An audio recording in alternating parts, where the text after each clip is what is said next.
তিনাকে যখন কেউ স্বপ্নে দেখে জিজ্ঞাসা করলেন আল্লাহ তাআলা আপনার সাথে কি মুআমালা করেছে, কি ব্যবহার করেছে, আল্লাহ তো আপনার সাথে কেমন ব্যবহার করেছে, কেমন আচরণ করেছেন, তখন তিনি বলেছেন আমি যখন কিতাব লিখছিলাম তো আমার কলমের উপর একটি মাছি বসেছিল, আর তখন সে যখন কালি চুষছিল তখন আমি কলমটা কিছুক্ষণ অফ করে রেখেছি যাতে সে এটা থেকে কালি খেতে পারে।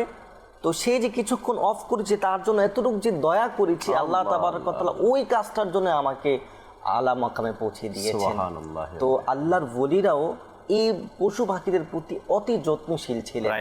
আর আল্লাহ রসুল সাল্লাল্লাহু আলাইহি সাল্লাম তো তিনি তো রহমাতাল লিল আলামিন, তিনি তো সমস্ত জগতের মাখলুক, তো মানুষেরও জগৎ আছে, পশু পাখিদেরও জগৎ আছে, তো তার জন্য কেমন রহমত ছিলেন বলা হচ্ছে আল্লাহ রসুল সাল্লাল্লাহু আলাইহি সাল্লাম দুনিয়াতে আসার আগে এই পশু পাখিদের প্রতি বেদর জুলুম হতো।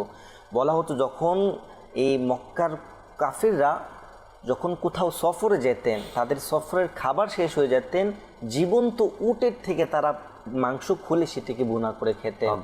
এবং আমরা জানি উট কয়েক সপ্তাহ পানি তার ভিতরে সংরক্ষণ করতে পারে, মানে পানি যখন না থাকবে সে তার সংরক্ষণ পানি থেকে পানি পান করতে পারে। তো ওই কাফেররা যখন পানি শেষ হয়ে যেত জীবন্ত উটকে ছিঁড়ে সে পানি বের করে সে পানি খেত। এবং বলা হচ্ছে যখন দুম্বা ছিল জীবন্ত দুম্বাকে খেটে তার মাংস খেয়ে নিত। তা আল্লাহ রসুল যখন দুনিয়াতে আসলেন এই প্রথাগুলো বিলুপ্ত করে দিলেন, বলছে হ্যাঁ পশু পাখিদের প্রতি যত্নবান হতে হবে, তাদের প্রতি দয়াবান হতে হবে। তো এক সাহাবী ইবনে খাওয়াস রাহমাতুল্লাহি তাআলা আলাইহি বলছেন পশু পাখিদের প্রতি কতটা যত্নবান হতে হবে। তো তিনি যে উদাহরণটা দিলেন বলছেন তোমরা নিজেদের প্রতি যেমন যত্নবান ওই পশু পাখিদের প্রতি তেমনটাই যত্নবান, অর্থাৎ নিজের জানের প্রতি তোমরা যতটা যত্নবান হবে তেমনি ভাবে পশু পাখির প্রতিও তোমরা যত্নবান হবে। এরপরে বলেন তার চেয়েও বেশি, তার চেয়েও বেশি। কেন? তোমার যখন কোথাও অসুস্থতা হয় তুমি এটা বলতে পারো, ডক্টরের কাছে যেতে পারো, কিন্তু যখনই কোনো জন্তু জানোয়ার অবালা প্রাণীর কিছু হয়